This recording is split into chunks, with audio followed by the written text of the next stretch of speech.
ప్రభునందు ప్రియులైన సహోదరి సహోదరులారా, మన ప్రభువును రక్షకుడిని యేసుక్రీస్తు వారి అత్యంత పరిశుద్ధమైన నామంలో ఈ ఉదయకాలపు శుభావందనాలు మీకు తెలియజేస్తా ఉన్నాను. బాగున్నారు కదూ? దేవుని యొక్క మహత్కరమైన కృపను బట్టి, ప్రేమను బట్టి మరొక ఉదయకాల సమయమున బైబిల్ బిలీవర్స్ చెరువు అనే యూట్యూబ్ ఛానల్ ద్వారా దేవుని సత్యమైన వాక్యాన్ని మీ ముందుకు తీసుకురావడానికి దేవుడిచ్చిన కృపను బట్టి దేవుని నామాన్ని మహింపరుస్తున్నాను. ప్రార్థన చేసుకుందాం. ప్రార్థన చేసుకుని ప్రత్యేకమైన సమయంలో దేవుని స్వరాన్ని వినడానికి మనం సిద్ధపడదాం. ప్రార్థన. మమ్మల్ని మిక్కిలిగా ప్రేమించిన మా గొప్ప తండ్రి, పరిశుద్ధుడా, మా ప్రియ పరలోకపు దేవా, మీ ఘనమైన శ్రేష్టమైన ఉన్నతమైన నామం బట్టి ప్రభువా, మీ పరిశుద్ధ పాదాలకు వేలాది వందనాలు, స్తుతులు, స్తోత్రాలు తెలియజేస్తున్నాం తండ్రి. ప్రభువా, మానవ జీవితంలో ఉన్న అత్యంత విలువైన అమూల్యమైన సమయము మేము ప్రార్థించే సమయం, మీ వాక్యంను ధ్యానించే సమయం, మిమ్మల్ని స్తుతించే సమయం అయినది నాయన. మీరు మమ్మల్ని ప్రేమించి రక్షించి ప్రభువా, మీరు మా కొరకై సిద్ధపరిచిన అమూల్యమైన విలువైన సమయాన్ని బట్టి స్తోత్రాలు. ఈ ప్రత్యేకమైన సమయంలోనైనా మీ వాక్యమును ధ్యానం చేయొచ్చుండగా ప్రభువా, మీరు మాతో ఉండండి. మీ జీవం కలిగిన వాగ్దానాల ద్వారా ప్రభువా మీరు మాతో మాట్లాడమని, ప్రతి విషయంలోనైనా మీరు మాత్రమే మహిమ, ఘనత, ప్రభావం పొందుకోమని మా ప్రభువును, మా రక్షకుడిని యేసుక్రీస్తు వారి అత్యంత పరిశుద్ధమైన నామంలో స్తుతించి ప్రార్థించి వేడుకుంటున్నాం తండ్రి. ఆమేన్. ప్రభునందు ప్రియులైన సహోదరి సహోదరులారా, మనం గడిచిన 4 దినాలుగా క్రైస్తవులకు ఉన్న ప్రధానమైన 3 శత్రువుల గురించి తెలుసుకుంటున్నాం. క్రైస్తవులకి, ఒక క్రైస్తవులు కాదండి, సర్వ మానవాళికి ఉన్న 3 ప్రధానమైన శత్రువులు. మొట్టమొదటి శత్రువు శరీరమైనది, రెండవ శత్రువు ఈ లోకమైనది, మూడవది అపవాది అయినది. 2 శత్రువుల గురించి మనం గడిచిన 4 దినాలుగా మనం తెలుసుకుని ఉన్నాం. ఈ ఉదయకాల సమయం ప్రత్యేకమైన సమయంలో అత్యంత ప్రమాదకరమైన శత్రువు సర్వ మానవాళికి అపవాది. ఈ అపవాదిని గురించి దేవుని వాక్యం తెలియజేస్తూ ఉంది. అపవాది మన మీద ఎలాంటి ప్రయోగాలు చేయడానికి సిద్ధపడుతున్నాడు, అపవాది ఏ విధంగా యుక్తి కలిగిన వాడని దేవుని వాక్యం అనేక విధాలుగా మనం గమనించినప్పుడు హెచ్కేల్ గ్రంథం 28వ అధ్యాయంలో కానీ, అదేవిధంగా యెషయా గ్రంథం 14వ అధ్యాయంలో కానీ అపవాది గురించి అనేక విధాలుగా రాయబడి ఉన్నది. అపవాది ఒకప్పుడు దేవుని సమ్ముఖంలో ఉన్నప్పటికీ అపవాది ఆలోచనలు, అపవాది తలంతులు, ఈ లూసిఫర్ యొక్క సాతానిక ఆలోచనలు ఏ విధంగా ఉంటాయి, సాతానిక తలంపులు ఏ విధంగా ఉంటాయి గమనించండి. మీ పరిశుద్ధ బైబిల్ గ్రంథమును గమనించినట్లయితే ఏబు గ్రంథము 1వ అధ్యాయము, ఏబు గ్రంథము 1వ అధ్యాయము 6 నుంచి మనం 12వ వచనంలో మనం గమనించినట్లయితే ఏబు ఎంత భక్తిపరమైన జీవితాన్ని కలిగి ఉన్నాడు, దేవునితో ఎంత మంచి సావాసాన్ని కలిగి ఉన్నాడు, దేవునితో ఎంత మంచి సాక్ష్యాన్ని కలిగి ఉన్నాడు. కానీ అపవాది ఆ సాక్ష్యాన్ని చెరిపివేయడానికి, దేవునితో ఉన్న మంచి సావాసాన్ని తీసివేయడానికి అనేక ప్రయత్నాలు చేస్తూ ఉంది. కానీ యేసుక్రీస్తు వారు మన నూతన నిబంధనలను గమనించినప్పటికీ, పాత నిబంధనలు గమనించినప్పటికీ యేసుక్రీస్తు వారు కూడా అనేక విధాలుగా అపవాది గురించి ప్రస్తావన తీసుకొచ్చినప్పటికీ ఎంతో యుక్తి గలవాడని, ఎప్పుడు క్రైస్తవులను, ఆయన బిడ్డలైన వారిని మింగుదామని ప్రయత్నాలు చేస్తూ ఉంటాడు. సింహం వల్ల గర్జిస్తూ ఉంటాడు, కానీ సింహం కాదు, పాము వల్ల యుక్తిగా ఉంటాడు, ఎప్పుడెప్పుడు మింగుదామని. అయితే ఏబు జీవితంలో కూడా అనేక ప్రయోగాలు చేశాడు. ఏబును కూడా ఏ విధంగా డిస్ట్రాయ్ చేయాలని వాక్యం మనం గమనించినట్లయితే ఏబు గ్రంథం 1వ అధ్యాయం 6 నుంచి 12వ వచనం వరకు మనం చదువుకుందాం. దేవదూతలు యెహోవా సన్నిధి నిలుచుటకై వచ్చిన దినం ఒకటి తటస్థించును. ఆ దినమున అపవాది వాడు వారితో కలిసి వచ్చెను. యెహోవా, నీవు ఎక్కడి నుండి వచ్చితివని వాడిని అడుగగా అపవాది, భూమి మీద అటు ఇటు తిరుగులాడుచు అందరిలో సంచరించు వచ్చితనని యెహోవాకు ప్రత్యుత్తరం ఇచ్చెను. అందుకు యెహోవా, నీవు నా సేవకుడైన ఏబు సంగతి ఆలోచించుతివా? అతడు యథార్థవంతుడును, న్యాయవంతుడును, దేవుని యందు భయభక్తులు కలిగి చెడుతనమును విసర్జించువాడు. భూమి మీద అతని వంటి వాడు లేడు, అతని వంటి వాడు ఎవడునూ లేడు అని అడుగగా అపవాది, యోబు ఊరకనే దేవుని యందు భయభక్తులు గలవాడైనా? నీవు అతనికి, అతని ఇంటి వారికి కలిగిన సమస్తమునకు చుట్టూ కంచె వేసేదివి కదా. నీవు అతని చేతి పనిని దీవించుల చేత అతని ఆస్తి దేశంలో బహుగా విస్తరించినది. అయినను నీవు ఇప్పుడు నీ చేయి చాపి అతనిని కలిగిన సమస్తమును మొత్తిన ఎడల అతడు నీ ముఖముని ఎదుటిని దూషించి నిన్ను విడిచిపోనని యెహోవాతో అనగా, యెహోవా, ఇదిగో అతని కలిగిన సమస్తం నీ వశమున ఉన్నది, అతనికి మాత్రము ఏ హానియు చేయకూడదని అపవాదికి సెలవేగా వాడు యెహోవా సన్నిధి నుండి బయలువెళ్ళాడు. ఎక్కడి నుంచి బయలువెళ్ళాడండి? ఎక్కడికి బయలుదేరుతున్నాడు? యెహోవా సన్నిధి నుండి ఈ బోలాకారికి పరిగెత్తున్నాడు, పయనమయ్యాడు. అపవాది ఆలోచనలు, అపవాది తలంపులు ఎలా ఉంటాయండి? ఎవరైతే దేవునితో మంచి సహవాసం సంబంధం కలిగి ఉంటారో ఆ సహవాసాన్ని, సంబంధాన్ని విడదీయడమే అపవాది యొక్క ముఖ్యమైన పని, ముఖ్యమైన ఉద్దేశం అండి. అపవాది బయట ఎక్కడి నుంచి వచ్చి దాడి చేయడు. అపవాది బయట ఎక్కడి నుంచి వచ్చి వేరే రూపంలో దాడి చేస్తాడు అనుకోవద్దు. వాక్యంలో నుంచి కూడా, వాక్యాన్ని చేతపట్టుకుని వాక్యం ద్వారా కూడా నేను మోసం చేసే అవకాశం ఉంటుంది. ఇది రాయబడలేదా యేసుక్రీస్తు వారి దగ్గరికి వచ్చేసి అనేక మార్లు శోధించిన దినాలు మనం గమనించండి. మత్తయి సువార్త 5వ అధ్యాయంలో, మత్తయి సువార్త 4వ అధ్యాయంలో మనం గమనిస్తే ఎంతగా అపవాది వచ్చి శోధించాడు యేసుక్రీస్తు వారిని. ఆయన పని అది ఉంది. ఎవరైతే దేవునితో మంచి సహవాసం కలిగి ఉన్న వారందరినీ కూడా వాళ్ళని డిస్ట్రాయ్ చేయాలి, ఆ సంబంధాన్ని కోల్పోయే విధంగా చేయాలి. ఇలాంటి ప్రయత్నాలు అపవాది ఎన్నో చేస్తూ ఉంటాడు. ప్రభునందు ప్రియులైన సహోదరి సహోదరుడా, అపవాది విషయంలో మనం ఎంతో యుక్తిగా ఉండవలసిన వారమై ఉన్నాం. క్రైస్తవులు కూడా చాలా ఆలోచన కలిగి ఉన్న రోజులు ఉన్నవి. ఈ రోజుల్లో కొన్ని దురాత్మల చేత వారు పట్టబడినప్పుడు, అపవాదికి వారు దాసులైపోయినప్పుడు, ప్రార్థన చేస్తున్నాం కానీ ప్రార్థనకు సమాధానం రావట్లేదు అనుకుంటున్నాం. కానీ ఆలోచనలు, తలంపులు అవి దేవునికి చెందినవిగా ఉంటున్నాయా, లేదు అపవాది చెందినవి ఉంటే కానీ అని గ్రహించలేని స్థితిలో వెళ్ళిపోయినారు నేటి దినాల్లో క్రైస్తవులు. వాక్యమును గమనించినట్లయితే యోబు గ్రంథంలో దేవదూతలు యెహోవా సన్నిధిని నిలుచుటకు వచ్చిన దినం ఒకటి తటస్థించెను. ఆ దినమున అపవాది అనగా సాతానండి వారితో కూడా వచ్చాను. యెహోవా నువ్వు ఎక్కడి నుంచి వచ్చుతున్నావు అని అడగా, భూమి మీద ఇటు అటు తిరుగులాడుచు అంజలో సంచరించి వచ్చుతున్న యెహోవాకు ప్రత్యుత్తరం. భూమి మీద ప్రతి ఒక్కరిని గమనిస్తూ ఉంటాడు. ఎవరు దేవుని సమీపంగా వెళ్తున్నారు, ఎవరైతే దేవుని విడిచిపెట్టి ఈ లోకానుసారంగా శరీరాశలను బట్టి, లోకాశలను బట్టి ఎవరైతే జీవిస్తారో వాళ్ళని అపవాది ఏం చేయడు. ఎందుకంటే అపవాది హ్యాండ్ ఓవర్లో ఉన్నారు ఆల్రెడీ. కానీ ఎవరైతే దేవునికి సమీపంగా, అత్యంతంగా దేవుని ఆరాధిస్తూ, దేవుని స్తుతిస్తూ, దేవుని మీద పూర్తిగా ఆధారపడి తమ జీవితాలు నిర్మించుకుని ఉంటారో వారి మీద అనేక విధాలుగా దాడి చేయడానికి ప్రయత్నం చేస్తూ ఉంటాడు. వాక్యం నుంచి దాడి చేయొచ్చు, తల్లిదండ్రుల నుంచి దాడి చేయొచ్చు, భర్త నుంచి దాడి చేయొచ్చు, భార్య నుంచి దాడి చేయొచ్చు, రక్త సంబంధికుల నుంచి, లేకపోతే గ్రామస్తుల నుంచి, ఎక్కడి నుంచి కూడా ఏ విధంగా అయినా అపవాది దాడి చేసే అవకాశం ఉంటుంది.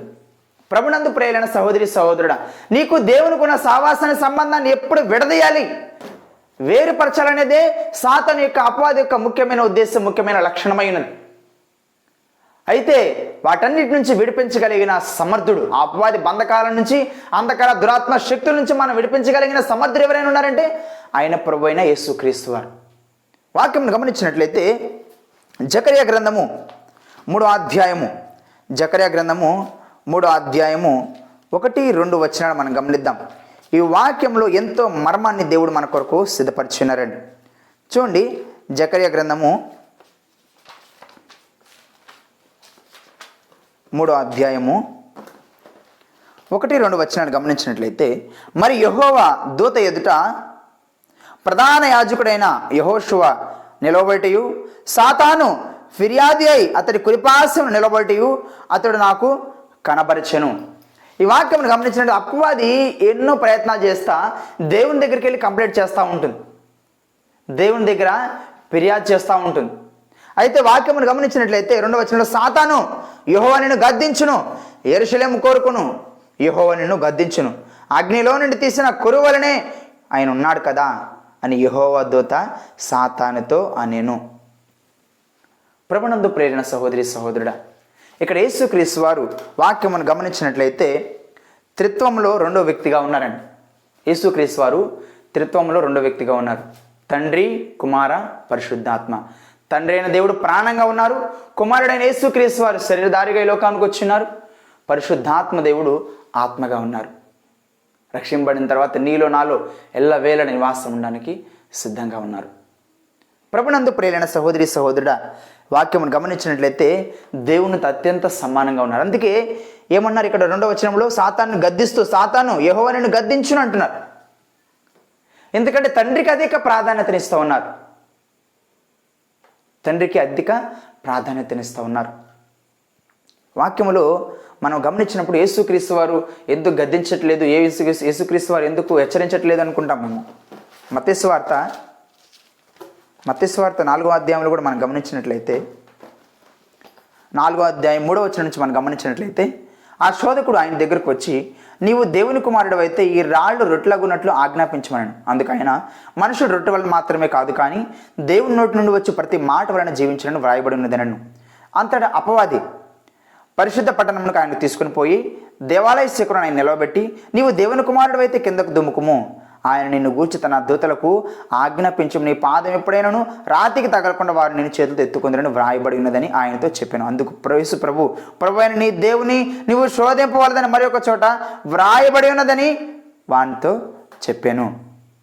అయితే మరల అపవాది మిగులు ఎత్తైన ఒక కొండ మీదకి ఆయన తీసుకుని పోయి తొడుకుని ఈ లోక రాజ్యములన్నిటిని వాటి మహిమను ఆయనకు చూపి, నీవు సాగిలపడి నాకు నమస్కారం చేసినట్లా వీటన్నిటిని నీకు చదివిన ఆయనతో చెప్పగా, యేసు వానితో, సాతానా పొమ్ము, ప్రభువైన నీ దేవునికి మొక్కి ఆయనను మాత్రమే సేవింపబడిన వ్రాయబడి ఉంది. అంతటా అపవాది ఆయనను విడిచిపోగా ఇదిగో దేవుని దూతలు ఆయనకు వచ్చి పరిచర్య చేశారు. వాక్య భాగంలో గమనించినట్లయితే అపవాది పనుడు ఏ విధంగా శోధన కల్పించాలి, ఏ విధంగా నేను డిస్టర్బ్ చేయాలి, ఏ విధంగా దేవునితో ఉన్న సహవాసాన్ని దూరం చేయాలి, అనేక విధాలుగా కుటుంబీకుల ద్వారా కావచ్చు, బంధువుల ద్వారా కావచ్చు, అనేక విధాలుగా ప్రయత్నాలు చేస్తూ ఉంటాడు. అందుకే మెలకువగలిగి ప్రార్థన చేయాలి. ప్రభునందు ప్రియులైన సహోదరి సహోదరుడా, శత్రువులు అంటే ఇరుగు పొరుగు వారు కాదండి, బంధువులు కాదు. వారి ద్వారా కూడా అపవాది వారిని వాడుకొని కూడా నీ దగ్గరికి వస్తూ ఉంటాడు. నీ కుటుంబాల ద్వారా రావచ్చు, నీ పిల్లల ద్వారా రావచ్చు, నీ బంధుమిత్రుల ద్వారా, రక్త సంబంధికుల ద్వారా, అనేక విధాలుగా వారి ద్వారా కూడా అపవాది నీ మీద దాడి చేసే అవకాశం ఉంటుంది. అందుకే మెలకువగలిగి ప్రార్థన చేయడం దేవుని వాక్యం తెలియజేస్తూ ఉంది. ప్రభునందు ప్రియులైన సహోదరి సహోదరుడా, వాక్యమును మనం గమనిస్తున్నప్పుడు, అనుదినం మనం ధ్యానం చేస్తున్నప్పుడు ఎంతో యుక్తి గల వారిగా ఉండాలి. లూకాసు వార్త 10వ అధ్యాయము 18వ వచనం కూడా మనం గమనించినట్లయితే అపవాది గురించి మరొక వాక్య భాగం విధంగా తెలియజేస్తూ ఉంది. లూకాసు వార్త 10వ అధ్యాయము 18వ వచనం గమనించినట్లయితే, ఆయన సాతాను మెరుపు వలె ఆకాశం నుండి పడుట చూచితిని, మెరుపు వలె ఆకాశం నుండి పడుట చూచితిని. ఎవరు మాట్లాడుతుంది ఈ మాట? యేసుక్రీస్తు వారు. అపవాది ఎప్పుడెప్పుడు తన పిల్లల మీద దాడి చేయాలని అనేక ప్రయత్నాలు చేస్తూ ఉంటుందని. అపవాది పని అది. అనేక విధాలుగా నిన్ను భయపెట్టాలని, అనేక విధాలుగా నిన్ను ప్రలోభాలకు గురి చేయాలని, అనేక విధాలుగా నీకు దేవునితో ఉన్న సహవాసాన్ని దూరం చేయాలని. ఎప్పుడైతే నువ్వు ఆరాధిస్తూ ఉంటావో, ఎప్పుడైతే దేవుని స్తుతిస్తూ ఉంటావో, ఎప్పుడైతే దేవుని వాక్యం ధ్యానిస్తూ ఉంటావో, ఎప్పుడైతే నువ్వు ప్రార్థన చేస్తూ ఉంటావో పక్కన పంచుకొని ఉంటుంది అనమాట ఎప్పుడెప్పుడు నీ మీద దాడి చేయాలని. అందుకే నువ్వు ఇంకా ఆ ప్రార్థన అయితే కోసేపు 2 నిమిషాలు చేసి ఆపేయడం కాదు, అలసిపోకుండా ప్రార్థన చేయాలి, కన్నీటితో ప్రార్థన చేయాలి, విశ్వాసంతో ప్రార్థన చేయాలి, ఉపవాసం నుండి ప్రార్థన చేయాలి, మోకరించి ప్రార్థన చేయాలి. అనేక విధాలుగా చాలామంది మేము ప్రార్థన చేస్తుంటే అప్పది వెళ్ళిపోతాడు, అప్పుడు దూరంగా వెళ్ళిపోతాడు అనుకుంటామేమో. ఏదో ఒకరోజు 2 రోజులు చేసి ఆపేయడం కాదని. యెహోవా ధర్మశాస్త్రమునందు ఆనందించు దివారాత్రములు దాన్ని ధ్యానించేవాడు ధన్యుడు అంట. దివారాత్రములు దుష్టుని ఆలోచన చొప్పున నడవక, పాపుల మార్గమును నిలువక, అపహాస్యకులు కూర్చున్న చోటను కూర్చునక. దుష్టుని ఆలోచన ఏ విధంగా ఉంటాయి? దేవునితో సహవాసాన్ని కోల్పోయే విధంగా చేస్తాయి. ఏ లోక సంబంధమైన వాటి వైపు నీకు ఆశలు గురయ్యే విధంగా చేస్తూ ఉంటుంది. ఆ ఆలోచన నీకు రాకూడదంటే నీ జీవితంలో, నీ బ్రతుకుల్లో దేవుని వాక్యం ఎప్పుడైతే ఉంటుందో అపవాదికి చోటు ఇవ్వకుండా ఆ నీ హృదయం అంతా, నీ దేహం అంతా పవిత్రంగా, పరిశుద్ధంగా ఆయన ఆలయంగా యేసుక్రీస్తు వారు మార్చుకుంటారు. ప్రభునందు ప్రియులైన సహోదరి సహోదరుడా, అపోస్తలుడైన పౌలు తిమోతికి రాసిన మొదటి పత్రిక 3వ అధ్యాయము మనం 6వ వచనం గమనించినట్లయితే దేవుని లేఖనాలు ఈ విధంగా మాట్లాడుతున్నాయి. అపోస్తలుడైన పౌలు తిమోతికి రాసిన మొదటి పత్రిక 3వ అధ్యాయము 6వ వచనం గమనించినట్లయితే దేవుని వాక్యం విధంగా తెలియజేస్తుంది. అతడు గర్వాంధుడై అపవాదికి కలిగిన శిక్షా విధికి లోబడకుండానట్లు కొత్తగా చేరిన వాడై ఉండకూడదు. గర్వము, అహంకారము, ఈర్ష్య, ద్వేషములు ఇవన్నీ కూడా అపవాదికి చెందినవి. ఇలాంటి వాటికి నువ్వు ఎప్పుడైతే లోనవుతావో దేవునితో ఉన్న సహవాసాన్ని కోల్పోతావు. దేవునితో ఉన్న సహవాసాన్ని కోల్పోవడమే కాకుండా నువ్వు అపవాదికి దాసుడు అయిపోతావు. ప్రభునందు ప్రియులైన సహోదరి సహోదరుడా, వాక్యమును గమనించినట్లయితే 3వ అధ్యాయము 6వ వచనంలో, మరియు అతడు నిందల పాలై అపవాది ఊరిలో పడిపోకుండానట్లు సంగమునకు వెలుపట వారి చేత మంచి సాక్ష్యం పొందిన వాడై ఉండవలెను. 7వ వచనంలో, మరియు అతడు నిందల పాలై అపవాది ఊరిలో పడిపోకుండానట్లు. అపవాది ఎప్పుడెప్పుడు నిన్ను బంధించాలని, నిన్ను శోధనను గురి చేయాలని, దేవునితో ఉన్న సంబంధాన్ని తీసివేయాలని, సహవాసాన్ని తొలగించాలని ఎప్పుడు కూడా పంచుకొని ఉంటాడు. అది పని అది. అయితే దేవుని పిల్లలమైన మనము ఆ ఊరి నుండి తప్పించుకోవాలంటే నిత్యము ప్రార్థన చేస్తూ ఉండాలి, అనుదినం దేవుని వాక్యం ధ్యానం చేస్తూ ఉండాలి, దేవుని స్తుతించగలగాలి, పూర్తిగా దేవుని మీద ఆధారపడి ఈ లోకంలో అపవాది పెట్టే ఆలోచనలన్నిటి నుంచి బయటకు రావాలంటే అనుదినం పూర్తిగా దేవుని మీద ఆధారపడి జీవించేవారుగా ఉండాలి. అపవాది అనేక విధాలుగా ప్రయత్నం చేస్తారు. అందుకే యుక్తిగా ఉండాలండి. యుక్తిగా ఉండాలి. మనం కూడా యుక్తిగా ఉండాలి. ప్రభునందు ప్రియమైన సహోదరి సహోదరుడా, అసలు నరకం సిద్ధపరిచింది కూడా అపవాది కొరకే. యేసుక్రీస్తు వారు నరకాన్ని ఎంత సమస్తం సృజించినప్పుడు ఆ అపవాదిని ఆ నరకానికి పాలు చేయడానికే కానీ నిన్ను నన్ను నరకానికి పాలు చేయడానికి కాదు, నరకానికి తోసివేయడానికి కాదు యేసుక్రీస్తు వారు నరకాన్ని సృజించింది. అపవాది చెందినవారు, అపవాదిని అనుసరించి జీవించిన వారు, సాతాను అనుసరించి జీవించిన వారు, సాతాన్ని కార్యాలు అదే మా దేవుడు అనుకొని జీవించిన వారు అందరూ నరకపాలుడై ఉన్నారు. నరకంలోనికి వెళ్ళిపోతా ఉన్నారు. అక్కడ అగ్ని ఆరదు, పురుగు చావదు. ఈ అగ్నిలోకి నరకానికి ఎవరి కోసం సిద్ధపరిచారు? అపవాది కోసం సిద్ధపరిచారు. ఎవరైతే అపవాదిని అనుసరిస్తూ వెళ్ళిపోతున్నారో, దేవుని తెలుసుకోకుండా, దేవుని సహవాసాన్ని కలిగి ఉండకుండా వారు కూడా ఆ నరకానికి వెళ్ళిపోతూ ఉన్నారు. వాక్యం గమనించినట్లయితే మత్తయి సువార్త 25వ అధ్యాయము 41వ వచనంలో దేవుని వాక్యం విధంగా తెలియజేస్తూ ఉంది. మత్తయి సువార్త 25వ అధ్యాయము 41వ వచనం మనం గమనించినట్లయితే, అప్పుడు ఆయన ఎడమవైపున ఉన్న వారిని చూచి, శపింపబడిన వారులారా, నన్ను విడిచి అపవాదిని వాని దూతలకు సిద్ధపరిచిన నిత్యాజ్ఞలోనికి పోవుడి.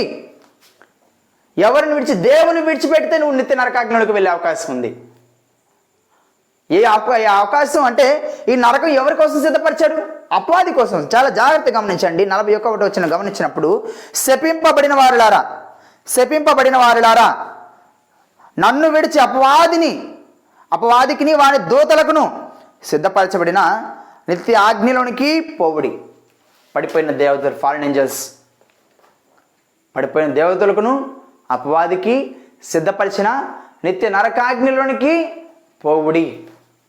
ప్రభునందు ప్రియులైన సహోదరి సహోదరుడా, అపవాది ఈ నరకం అనేది కూడా సిద్ధపరిచింది కూడా అపవాదికి. ఎవరైతే అపవాదిని అనుసరించి జీవిస్తారో వారందరిని కూడా నరకంలోనికి యేసుక్రీస్తు వారు తోసివేస్తూ ఉన్నారు. ప్రభునందు ప్రియులైన సహోదరి సహోదరుడు చాలా జాగ్రత్తగా గమనించాలి. సాతాను అనేక విధాలుగా యేసుక్రీస్తు వారిని కూడా ప్రశ్నించే విధంగా ప్రయత్నాలు చేస్తూ ఉంది. ఎన్నో ప్రయత్నాలు చేసింది. జకర్యా గ్రంథంలో అదే ఉంది. జకర్యా గ్రంథము 3వ అధ్యాయం 1-2 వచనాలు గమనించినట్లయితే, అక్కడికి వచ్చి యేసుక్రీస్తు వారిని ప్రశ్నించే అవకాశం యేసుక్రీస్తు వారు ఇవ్వలేదు. ఎందుకంటే ఒకవేళ అనుకోవచ్చు, నీకేం తెలుసా, నువ్వు ఆరాంగా యేసుక్రీస్తు వారు, నువ్వు తండ్రి సింహాసనం మీద ఆరాంగా కూర్చున్నావు, మనుషులు పడే శ్రమలు నీకేం తెలుసు, మనుషులు పడే నీ బాధలు నీకేం తెలుసు, వారి శరీర బాధలు నీకేం తెలుసు, వారికి ఉండే ఫీలింగ్స్, ఎమోషన్స్ నీకేం తెలుసు అనే క్వశ్చన్ చేసే అవకాశము యేసుక్రీస్తు వారు అపవాదికి ఇవ్వలేదు. అందుకోసమే ఆయన నరరూపధారిగా తనను తాను తగ్గించుకొని ఈ లోకానికి వచ్చినారు. మానవుడు పడే ప్రతి బాధను, ప్రతి శోధను, ప్రతి తంత్రములు, ప్రతి ఒక్క దాన్ని కూడా యేసుక్రీస్తు వారు జయించున్నారు. జయించు వారిని కొనుక్కోవడానికి నేను మరలా వస్తానని యేసుక్రీస్తు వారు అంటున్నారు. ప్రభునందు ప్రియులైన సహోదరి సహోదరుడా, ప్రకటన గ్రంథము 3వ అధ్యాయము మనం 21వ వచనం గమనించినట్లయితే దేవుని వాక్యం విధంగా తెలియచేస్తూ ఉంది, నేను జయించి నా తండ్రితో కూడా ఆయన సింహాసనం ముందు కూర్చుండి అన్న ప్రకారము. దేనిని జయించాడు? అపవాది అంధకార దురాత్మ శక్తులను జయించాడు. అపవాది ఆలోచనను జయించారు. అపవాది తలంపులను జయించారు. సాతాన శోధనలన్నింటినీ కూడా యేసుక్రీస్తు వారు జయించిన వారై ఉన్నారు. ఎవరైతే ఆయనను అనుసరించి, ఆయన పోలి, ఆయన వాక్యానుసారంగా జీవిస్తారో, పూర్తిగా ఆయన యందు విశ్వాసం ఉంచి ప్రార్థనలో నిత్యము పోరాడుతూ ఉంటారో, అపవాది అంధకార దురాత్మ శక్తుల విషయంలో పోరాడేవారుగా యేసుక్రీస్తు వారు నిన్ను పరిపూర్ణంగా ఆయనను పోలిన వారుగా తీర్చిదిద్దడానికి సిద్ధంగా ఉన్నారు. వాక్యం తెలియచేస్తున్నట్లు గమనించండి, నేను జయించి నా తండ్రితో కూడా ఆయన సింహాసనం ముందు కూర్చొని ప్రకారము జయించువాని నాతో కూడా నా సింహాసనం ముందు కూర్చొని నిలిచింది. ప్రైజ్ లార్డ్, హల్లెలూయా. ప్రభునందు ప్రియులైన సహోదరి సహోదరుడా, సంగములతో ఆత్మ చెప్పుచున్న మాట చెవి గలవాడు వినుగాక. వాక్యమును చాలా శ్రద్ధగా ఆలకించాలి. ఎందుకంటే యేసుక్రీస్తు వారు ధర్మశాస్త్రాన్ని పూర్తిగా నిర్వహించిన వారై ఉన్నారు. ధర్మశాస్త్రాన్ని జయించిన వారై ఉన్నారు. ధర్మశాస్త్రాన్ని పాటించిన వారై ఉన్నారు. ఈ భూమి మీద ఎవరు కూడా ధర్మశాస్త్రాన్ని పూర్తిగా నెరవేర్చిన వారు ఎవరు లేరు. యేసుక్రీస్తు వారు ఒకరే. ఆయనే సర్వమును కలుగు చేసిన దేవుడు. ఆయనను తగ్గించుకొని, నీ కొరకు నా కొరకు తను తగ్గించుకొని ఈ లోకానికి వచ్చినారు. ప్రభునందు ప్రియులైన సహోదరి సహోదరుడా, యెషయా గ్రంథము 50వ అధ్యాయము 8-9 వచనాలు మనం గమనించినట్లయితే, యెషయా గ్రంథము 50వ అధ్యాయము 8-9 వచనాలు గమనించినట్లయితే దేవుని వాక్యం విధంగా తెలియచేస్తూ ఉంది.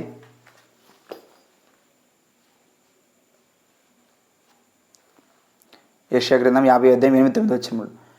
నన్ను నీతిమంతునిగా ఎంచువాడు ఆసనుడు ఉన్నాడు. నాతో వ్యాజ్యమాడేవాడు వాడెవడు? మనము కూడుకొని వ్యాజ్యమాడదాము. నా ప్రతివాది ఎవడు? అతను నా యొద్దకు రానిమ్ము. ప్రభువు యెహోవా నాకు సహాయం చేయను. నా మీద నేరస్థాపన చేయవాడెవడు? వారందరు వస్త్రములలో పాతగిలిపోదురు, చిమ్మట వారిని తినివేయును. ప్రభునందు ప్రియులైన సహోదరి సహోదరుడు, వాక్యం గమనించినట్లయితే ఎవరు మాట్లాడగలరు? యేసుక్రీస్తు వారి దగ్గరకు వచ్చి ఎవరు చెప్పగలరు? అపవాది ఎదిరించగలడా? అపవాది యేసుక్రీస్తు వారి మీద విజయం సాధించగలడా? ఏం మాత్రం లేదు. అపవాది ఒక కెరూబు దిత్తుగా ఉన్నారు, ఒక ఏంజల్గా ఉన్నారు. దేవుడిచ్చిన మంచి అవకాశాన్ని కోల్పోయి, దేవుడిచ్చిన గొప్ప స్వాస్థ్యాన్ని కోల్పోయి, దేవుడి సింహాసనం మీదనే గర్వంతో అహంకారంతో దేవుడు ఇచ్చిన ఉన్న స్థితిని కోల్పోయి తనకు నచ్చిన విధంగా కొనసాగాలి, నేనే ఒక రాజుగా ఉండాలి, నేనే సర్వానికి అధిపతిగా ఉండాలని ఆలోచన చేసి దేవుడి నుంచి దూరం అయిపోయిన వాడై ఉన్నాడు. ఈ లోకానికి దేవునికి సావాసం, ఎంతమంది అయితే దేవునితో సావాసాన్ని సంబంధాన్ని కలిగి ఉంటారో వాళ్ళందరిని కూడా చెప్పేవాడిగా ఉన్నాడు. ప్రభునందు ప్రియమైన సహోదరి సహోదరుడా, అలాంటి ఆలోచనలు నేనున్నానని మనం తీసివేసుకోవాలి. అపవాది ఆలోచనలు, అపవాది తలంతులు ఏ విధంగా మనకు మన సొంత ప్రయత్నాలు చేయలేము, మనము ఏమి సాధించలేము అని వారమై ఉన్నాం. అయితే దేవుని వాక్యం మనకు శక్తి ఉన్నది, దేవుని వాక్యమే నిత్య జీవమైనది, దేవుని వాక్యం రెండంచుల ఖడ్గమై ఉన్నది. ఎలాంటి అపవాది అంధకార దురాత్మ శక్తులను కూడా జయించగలిగినదై ఉన్నది. వాక్యమును గమనించినట్లయితే ప్రభునందు ప్రేరణ సహోదరి సహోదరుడా, కొలస్సీ పత్రిక అపోస్తలుడైన పౌలు కొలస్సీలకు రాసిన పత్రిక 2వ అధ్యాయము 15వ వచనం దేవుని వాక్యం విధంగా తెలియజేస్తూ ఉంది. కొలస్సీ పత్రిక 2వ అధ్యాయము 15వ వచనం గమనించినట్లయితే, మరియు అపరాధం వలనను శరీరమునందు సున్నతి లేక ఉండడం వలన మీరు మృతులై ఉండగా దేవుడు వ్రాతపూర్వకంగా ఆజ్ఞ వలన మన మీద రుణముగాను మనకు విరోధముగా ఉండిన ప్రతములు మేకులతో సిలువ కొట్టి దాని మీద చేవ్రాతను తుడిచివేసి మనకు అడ్డు లేకుండా దానిని ఎత్తివేసి మన అపరాధములన్నింటినీ క్షమించి ఆయనతో కూడా మిమ్మల్ని జీవింపచేసాను. ఆయన ప్రధాన అధికారులు నిరాయుధులుగా చేసి సిలువ చేత జయోత్సవంతో వారిని పట్టి తెచ్చి బాటంగా వేడుకో కనబరచను. ప్రభునందు ప్రియులైన సహోదరి సహోదరుడు, యేసుక్రీస్తు వారన్నిటిని జయించారు. అపవాది అంధకార దురాత్మ శక్తులు ఎన్ని విధాలుగా ప్రయోగం చేసినప్పటికీ వాటన్నిటిని జయించిన వారై ఉన్నారు. ఈ వాక్యమును గమనించినట్లయితే మనం మన అపరాధం వలన శరీరం అందు చనిపోయిన వారమై ఉన్నాం, మృతి చెందిన వారమై ఉన్నాం. కానీ యేసుక్రీస్తు వారు మన కొరకు మరణించి మనను జీవంతో లేపిన వారై ఉన్నారు. ఎంత గొప్ప ధన్యత, ఎంత గొప్ప ఆధిక్యత నీకు నాకు దయచేస్తున్నారు. హెబ్రీ పత్రికలో కూడా దేవుని వాక్యం విధంగా తెలియజేస్తుంది. హెబ్రీ పత్రిక 2వ అధ్యాయం అపోస్తలుడైన పౌలు హెబ్రీలకు రాసిన పత్రిక 2వ అధ్యాయము 14-15 వచనం గమనించినట్లయితే దేవుని వాక్యం విధంగా తెలియజేస్తుంది. 2వ అధ్యాయం 14-15 వచనం. కాబట్టి ఆ పిల్లలు రక్త మాంసం గలవారైనందున ఆ ప్రకారమే మరణం యొక్క బలం గలవారిని, అనగా అపవాదిని మరణం ద్వారా నశింప చేయుటకు జీవితకాలమంతయు మరణ భయం చేత దాసత్వమునకు లోబడిన వారిని విడిపించుటకును ఆయన రక్త మాంసంలో పాలువాడైను. మరణము అంటే పాపం వలన వచ్చిన జీతం మరణము. ఈ మరణము వారసులవలసింది అసలుకైతే అపవాది చెందిన ఇదంతా. వాక్యం గమనించండి. కాబట్టి ఆ పిల్లలు రక్త మాంసము గలవారైనది నా ప్రకారమే మరణం యొక్క బలం గలవారిని, అనగా అపవాదిని. మరణానికి సాదృశ్యం అపవాది, అయితే జీవానికి సాదృశ్యం యేసుక్రీస్తు వారు అయినారు.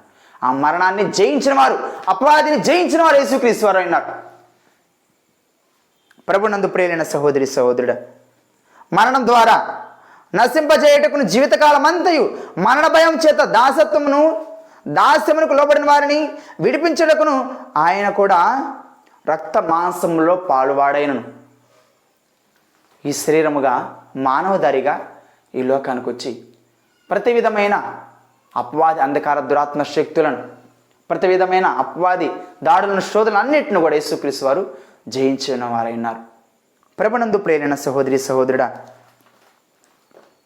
ఎఫెసీ పత్రిక 6వ అధ్యాయము 12వ వచనం గమనించినట్లయితే, ఏలైనగా మనం పోరాడునది ఏముంటుంది? ఏలైనగా మనం పోరాడుతుంది శరీరులతో కాదు, కానీ ప్రధానులతోనూ అధికారులతోనూ ప్రస్తుత అంధకార సంబంధములకు లోక నాదులతోనూ ఆకాశ మండలమున దురాత్మలతోనూ సమూహములతోనూ పోరాడుచున్నాం. ఎక్కడి నుంచి వచ్చేవండి? అపవాది సంబంధించినవి. ఇవన్నీ అపవాది సంబంధించినవి. ఎందుకు? ప్రస్తుత అంధకార సంబంధం, అంధకారాన్ని చీకటి బ్రతుకులు, చీకటి ఆలోచనలు, చీకటి తలంపులు, ఈ లోకనాథుడు, శరీరాశలు, లోకాశలు, వీటన్నీ కూడా అపవాది చెందినవే. నా ప్రియ సహోదరి సహోదరుడా, వీటన్నింటిలో నువ్వు మునిగిపోయినావేమో ఒకసారి జ్ఞాపకం చేసుకో. క్రైస్తవులకు అత్యంత ప్రమాదకరమైన శత్రువులు ముగ్గురు.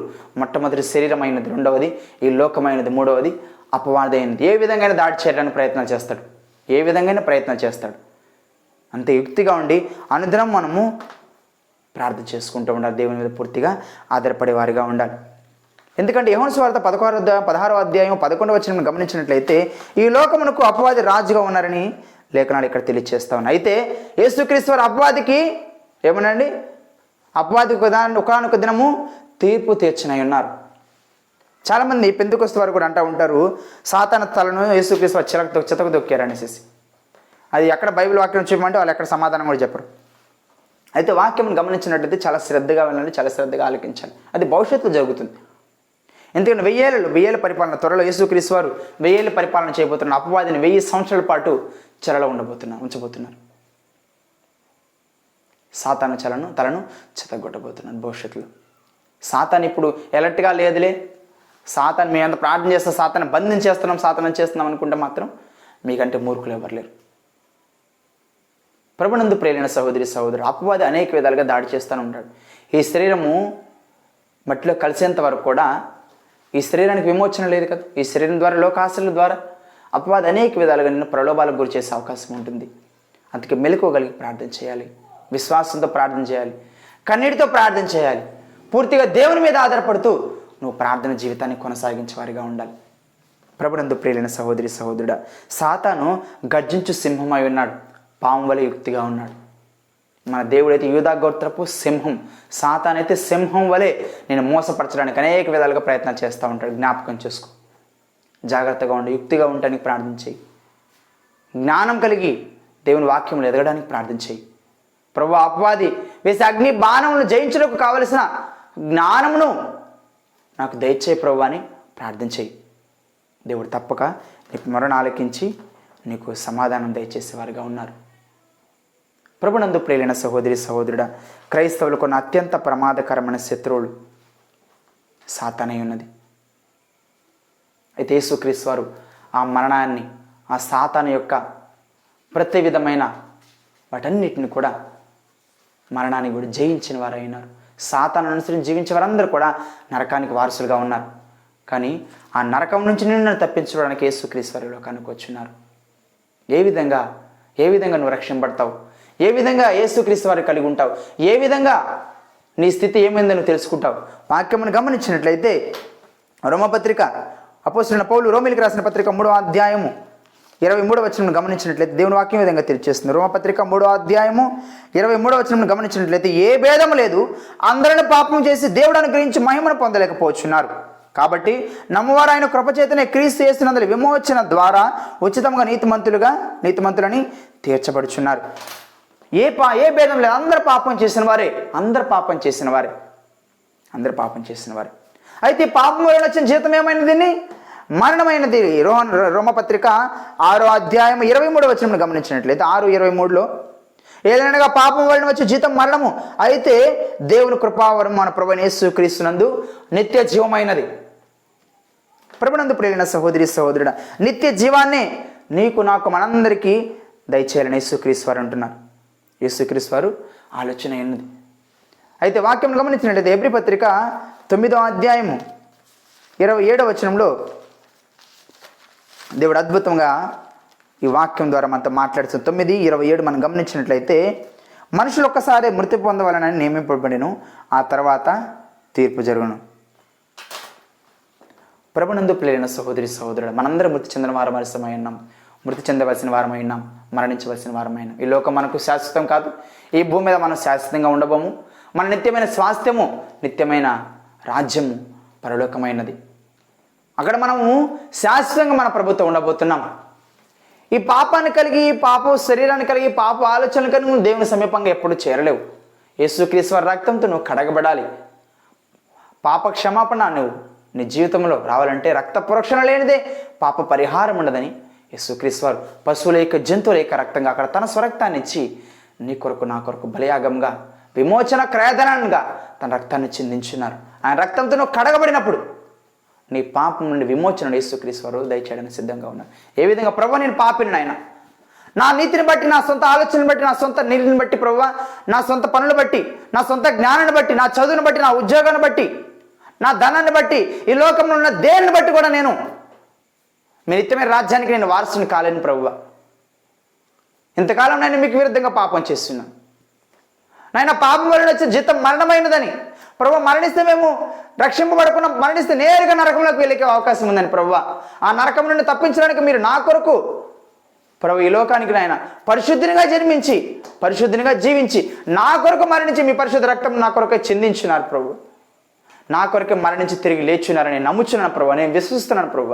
నన్ను రక్షించి ప్రభు, నా పాపలను క్షమించి ప్రభు, మీకు ఇష్టమైన జీవితాన్ని, మీకు నమ్మకమైన జీవితాన్ని జీవించాలని ఆశపడుచున్నాను ప్రభు. ఒక్కసారి ప్రభు పాదాల దగ్గర రాగలిగినట్లయితే, ఎందరైతే ఆయనను అంగీకరించారో వారందరికీ ఆయన వారసుల అధికారం ఇచ్చారండి. ప్రైజ్ ది లార్డ్, హల్లెలూయా. ఎందరైతే ఆయనను అంగీకరిస్తారో అందరికంటే ఆయన వారసుల అధికారం ఇచ్చారు. నిజంగా మొరపెట్టి వారి ప్రార్థన ఆలకించే దేవుడై ఉన్నారు. ప్రభునందు ప్రియమైన సహోదరి సహోదరుడా, అపవాది ఇన్ని విధాలుగా మన మీద దాడి చేయడానికి ప్రయత్నాలు చేస్తూ ఉన్నాడు. ఇన్ని విధాలుగా ప్రయత్నాలు చేస్తూ ఉన్నాడు. అయితే అపవాది ఊరి నుండి, అపవాది దాడి నుండి మనం రక్షించుకోవాలని, భద్రపరచుకోవాలంటే ఎలా? దేవుని వాక్యము, జీవము కలిగిన వాక్యం ఎప్పుడైతే నీ జీవితంలో కలిగి ఉంటావో, అపవాది నీ మీద ఎన్ని విధాలుగా ప్రయోగం చేసినప్పటికీ, ఎంతగా నీ మీద దాడి చేయడానికి ప్రయత్నం చేసినప్పటికీ, దేవుని వాక్యము రెండంచుల ఖడ్గమైనది. చూడండి, హెబ్రీ పత్రికలోని దేవుని వాక్యం గురించి ఎంత ప్రస్తావన తీసుకొస్తామని ఈ వాక్యం చదివి నేను ముగిస్తాను. హెబ్రీ పత్రిక 4వ అధ్యాయము 12వ వచనం గమనించినట్లయితే, ఎందుకనగా దేవుని వాక్యము సజీవము గలదై రెండంచుల ఎటువంటి ఖడ్గము కంటెను వాడిగా ఉండి ప్రాణాత్మలను, కీలను, మూలుగును విభజించున్నట్టుకు దూర్చు, హృదయం యొక్క తలంపులను, ఆలోచనలను శోధించుచున్నది. దేవుని వాక్యం ఎప్పుడైతే నీ హృదయంలో, నీ జీవితంలో నువ్వు కలిగి ఉంటావో, అపవాది చేసే అగ్ని బాణములన్నింటిని కూడా జయించినదైన దేవుని వాక్యం. 119వ కీర్తనలో మనం గమనించినట్లయితే అనేక విధాలుగా దేవుని వాక్యం గురించి, దేవుని వాక్యం మర్మం గురించి, దేవుని యొక్క వాక్యమునుకున్న శక్తిని గురించి అనేక విధాలుగా ప్రయత్నం చేసే వాక్యం ద్వారా మనకు తెలియజేస్తా ఉన్నారు. 119వ కీర్తన 103వ వచనం మనం గమనించినట్టు, నీ వాక్యం నా జిహ్వకు ఎంతో మధురములు, అవి నా నోటికి తేనె కంటే తీపిగా ఉన్నవి. అక్కడ తాగలేదు. నీ వాక్యమును ఆకాశమందు నిలకడగా ఉన్నది అంటున్నాడు. నీ వాక్యం నన్ను బ్రతికించిన, నా బాధలు అదే నాకు నెమ్మదినిచ్చేది అంటున్నాడు. అనేక విధాలుగా ప్రయత్నాలు చేస్తాను. అనేక విధాలుగా దేవుని వాక్యం ద్వారా దేవుడు మనతో మాట్లాడుతూ ఉన్నారు. మనం ఎంతగా దేవునితో సహవాసాన్ని కలిగి ఉన్నాం, ఎంతగా దేవునితో సంబంధాన్ని కలిగి ఉన్నాం, మనం ఆత్మ పరిశీలన చేసుకోవాల్సిన వారమై ఉన్నాం. కీర్తనకారుడు అంటాడు కదా, 119వ కీర్తన 54వ వచనంలో, యాత్రికుడైన నేను నా బస్సులో పాటలు పాడుచకు నీ కట్టడి నాకు హేతువులాయని అంటున్నాడు. యెహోవా, రాత్రి వేళ నీ నామస్మరణ చేయుచున్నాను. ప్రభునందు ప్రియులైన సహోదరి సహోదరుడా, అపవాది ఎంత యుక్తిగా ఉంటాడు. అపవాది ఎప్పుడెప్పుడు నీ మీద దాడి చేయాలని ప్రయత్నాలు చేస్తూ ఉంటాడు. మెలకువగలిగి ప్రార్థించేయి, విశ్వాసంతో ప్రార్థించేయి, కన్నీటితో దేవుని ప్రార్థించేయి. దేవుని భద్రత కొరకు, దేవుని క్షేమం కొరకు, కృపాక్షేమం కొరకు. ఎవరైతే యెహోవా యందు భయభక్తులు కలిగి ఉంటారో వారి పట్ల అంటే ఎప్పుడు తన దేవదూతలను కావలించుతారు యేసుక్రీస్తు వారు. ఆయన యందు భయభక్తులు కలిగి జీవిస్తున్నావా? పూర్తిగా ఆయన మీద ఆధారపడి జీవిస్తున్నావా? ఈ లోకంలో ఉన్న ముఖ్యమైన ప్రధానమైన 3 శత్రువుల గురించి మనము ఈ ఉదయకాల సమయంలో ధ్యానం చేసుకుని ఉన్నాం. మొట్టమొదటి శత్రువు శరీరమైనది, 2వ శత్రువు ఈ లోకమైనది, 3వ శత్రువు అపవాది అయినది. ప్రభునందు ప్రియమైన సహోదరి సహోదరుడా, అపవాది చాలా చాలా యుక్తిగా ఉంటాడు. మీరు ప్రార్థనలు ఏకీభవించి విశ్వాసంతో దేవుని మీద పూర్తిగా ఆధారపడుతుంది. దేవుని వాక్యాన్ని నీ జీవితంలో కలిగినప్పుడు అపవాది అన్ని విధాలుగా నీ మీద దాడి చేసినప్పటికీ వాటిని జయించగలిగిన సామర్థ్యాన్ని, శక్తిని యేసుక్రీస్తు వారు నీకు దయచేస్తారు. వీటన్నిటి నుంచి, ఈ 3 శత్రువుల నుంచి అనుదినము నిన్ను నువ్వు కాపాడుకోవాలంటే, అనుదినం నిన్ను నువ్వు భద్రపరచుకోవాలంటే, నీకున్న ఒకే ఒక ఆధారము, నీకుండవలసిన ఒకే ఒక ఆయుధము దేవుని వాక్యమై ఉన్నది. ఆ వాక్యాన్ని నీ జీవితంలో నువ్వు ఎప్పుడైతే కలిగి ఉంటావో, నీ జీవితంలో ఎప్పుడైతే కలిగి ఆ వాక్యానుసారంగా నువ్వు జీవిస్తావో, వాటన్నిటి నువ్వు జయించగలిగిన సామర్థ్యం దేవుడు నీకు ఇస్తారు. వాక్యమును గమనించినట్లయితే ఎఫెసీ పత్రిక 6వ అధ్యాయము 10వ వచనం నుంచి ఒకసారి ధ్యానం చేసుకున్న 10వ వచనం నుంచి 18వ వచనం వరకు. తుదకు ప్రభు యొక్క మహాశక్తిని బట్టి ఆయన యందు బలవంతులై ఉండుడి, మీరు అపవాది తంత్రములను ఎదిరించుటకు శక్తివంతులగునట్లు దేవుడిచ్చు సర్వాంగ కవచమును ధరించుకునుడి. ఏలైనగా మనం పోరాడినది శరీరులతో కాదు, కానీ ప్రధానులతోనూ అధికారులతోనూ ప్రస్తుత అంధకార సంబంధ లోకనాథులతోనూ ఆకాశ మండలమున దురాత్మ సమూహంతో పోరాడుచున్నాం. అందుచేతను మీరు ఆపద్ధనమందు వారిని ఎదిరించుటకును సమస్తం నెరవేర్చిన వారై నిలవబట్టుకును శక్తిమంతులగునట్లు దేవుడిచ్చు సర్వాంగ కవచమును ధరించుకునండి. ఏలైనగా మీ నడుమునకు సత్యమును దట్టు కంటుకుని నీతి అను మైమరువును తోడుకొని పాదములకు సమాధాన స్వార్థలను సిద్ధ మనస్సును జోడులను తొడుక్కొని నిలవబడి ఇవన్నీ గాక విశ్వాసమును డాలు పట్టుకొనిడి. దానితో మీరు దుష్టుని అగ్ని బాణములన్నిటినీ ఆర్పుటకు శక్తిమంతులగుదురు. మరియు రక్షణ శిరస్థానమును దేవుని వాక్యమును ఆత్మ ఖడ్గమును ధరించుకునండి. ఆత్మ వలన ప్రతి సమయమునందు ప్రతి విధమైన ప్రార్థనను విజ్ఞాపన చేయొచ్చు.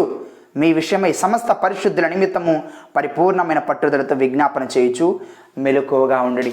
ప్రభునందు ప్రేరైన సహోదరి సహోదరుడా, మెలకువగా ఉండి దేవుడిచ్చే సర్వాంగ కవచం ఆత్మ ఖడ్గమును రక్షణ శిరస్థానమును నువ్వు ఇప్పుడు ధరించుకున్న వాడవై అపవాది అనేక విధాలుగా దాడి చేయడానికి ప్రయత్నం చేస్తూ ఉంటాడు. దేవునికి సమీపంగా వెళ్తున్నప్పుడే కాదు, స్వార్థ ప్రకటించే క్రమంలో కూడా దాన్ని ఆపడానికి కూడా అనేక ప్రయత్నాలు అపవాది చేస్తాడు. అనేక అడ్డుబండలు వేయడానికి ప్రయత్నం చేస్తూ ఉంటాడు. వాటన్ని జయించాలంటే దేవుని వాక్యం మీద విశ్వాసం ఉంచి, ఆయన మాట మీద విశ్వాసం ఉంచి నువ్వు కన్నీటితో దేవుని ఎప్పుడైతే మొరపెడుతూ పూర్తిగా ఆయన మీద నీ జీవితాన్ని నిలుపుకుంటావో దేవుడు అద్భుతమైన రీతిలో నేను గొప్ప సాక్షిగా, ఆయనకి ఇష్టమైన పాత్రగా అపవాది నీ మీద వేసే అగ్ని బాణన్నిటిని కూడా ఆర్పగలిగిన విధంగా నీ వాక్యం, దేవుని వాక్యము నీకు శక్తిని దయచేసే విధంగా ఉంటుంది. ప్రభునందు ప్రేరైన సహోదరి సహోదరుడా, ఈ విధంగా ముగ్గురు శత్రువులు ఉన్నారు: శరీరము, లోకము, అపవాది. ఈ ముగ్గురు శత్రువుల నుంచి దేవుడు నిన్ను భద్రపరిచి తన వాక్యమును నిన్ను బలపరిచి కాపాడును కాక. ఆమేన్. ప్రభు పేరిట మీ అందరికి వందనాలు తెలియజేస్తున్నాను. ప్రార్థన చేసుకుందాం. ప్రార్థన.